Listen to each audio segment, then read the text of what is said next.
I love white pines. And, you know, we were talking about the bush taking on a spirit, different moods. The mood changes at nighttime.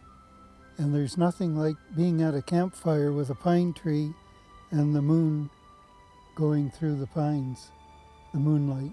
Yeah.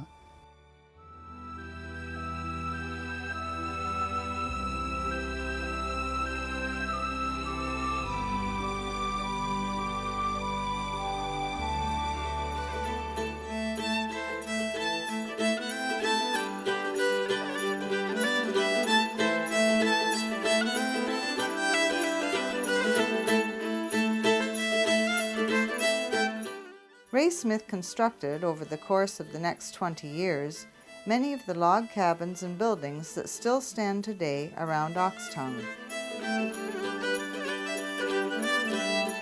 For example, Dr. Keith's cabin, built in 1943.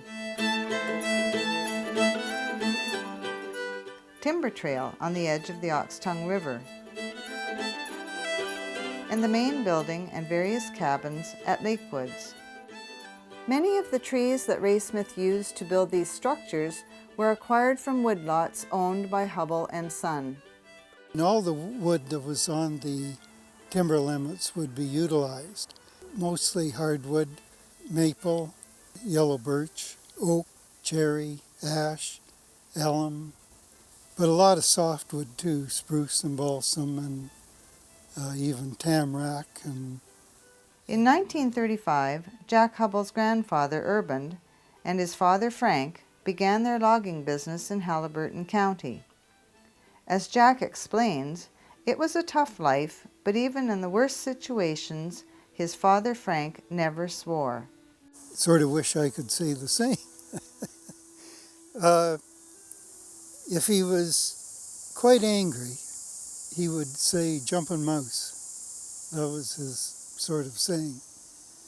And I think I only heard him say blazes once. And other than that, it was jumping mouse.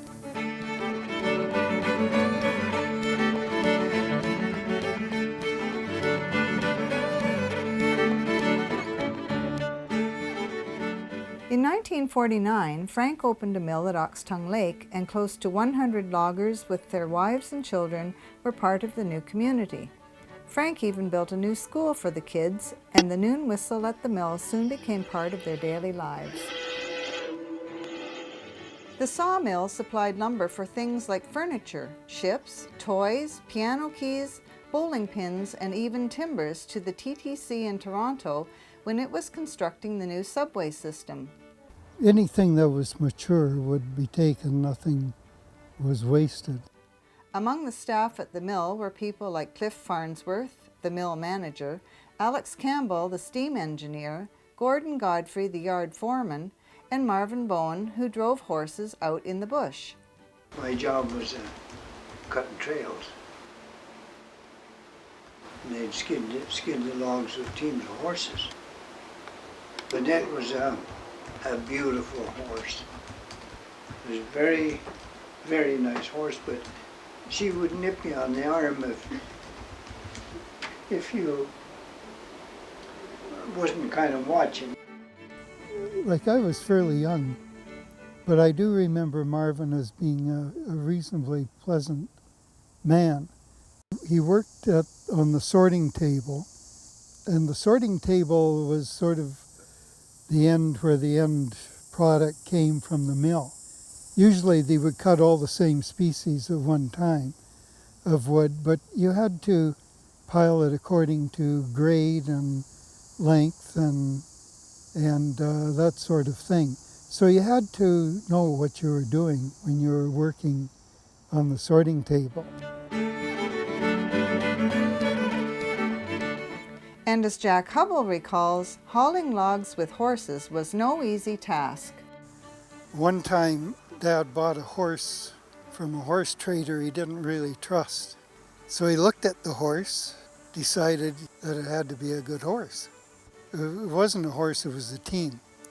So they got it out there, and the horses didn't know anything. They didn't know orders, that didn't know G from Ha.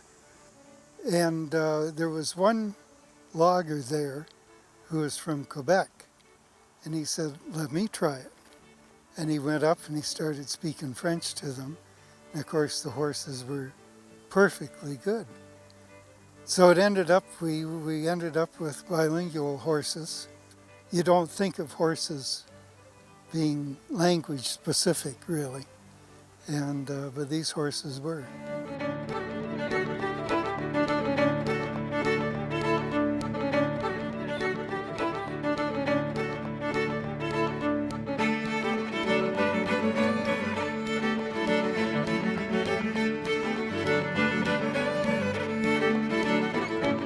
You would have like a gallon can of corn syrup, and the men would take it back of an axe and pound the lid on, so that lid was on tight.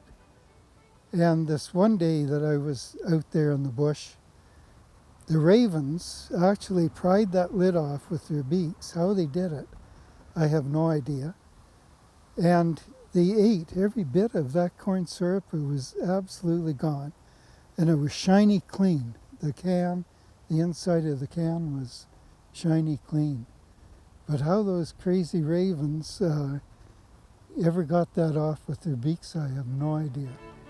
There were many people who played vital roles in keeping the Ox Tongue Lake Mill running, but one of them still sits front and center in Jack's memory. Morley didn't have a whole lot of education, but he was just inherently intelligent man. And Morley had a tremendous sense of what would work and what wouldn't work. And Morley became the head man in the garage where all the machinery was fixed. And he was comfortable working on anything from bulldozers to cars. I mean, he truly had a great sense of what's needed mechanically.